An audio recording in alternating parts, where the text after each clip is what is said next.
I haven't really seen any change when it comes to the housing market. Everything just seems to keep going up. British Columbians are just as concerned about housing affordability and living costs at the end of 2023 as they were at the start of the year, according to a new Angus Reid poll. They're not doing enough. They're not building enough for people to live in. And I think that the house crisis increased, and I don't think the federal government have done enough, and BC as well.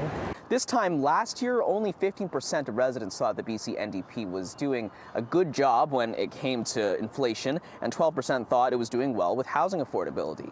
This December, those figures really haven't changed much. During the fall session, the BC legislature passed lots of housing bills in an effort to tackle housing affordability, including limiting short-term rentals to principal residences and designating the land near transit hubs to be places to develop lots and lots of housing. Well, of course, as the housing comes on, we expect that more people will be happy. But right now, people are facing the squeeze, and I appreciate the challenges that they're dealing with.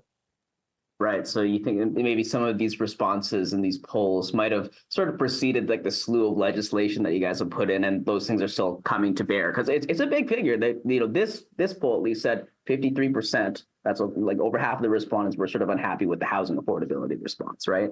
It's big.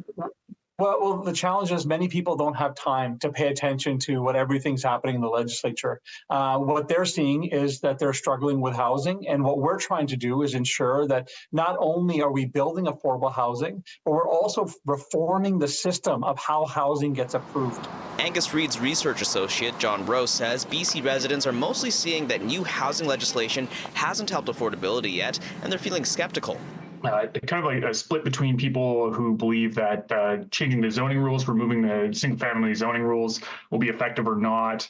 The minimum building heights and density near transit, that there's a split between people thinking that will be effective or not. So there does seem to be some doubt from people in BC that some of these new policies will help kind of to address this issue with housing affordability. When those efforts will actually come to bear remains to be seen. And next fall, when British Columbians head to the polls on October 19th, they'll decide if the government's actions on these issues have been enough. In Vancouver, Kier Juneau, City News.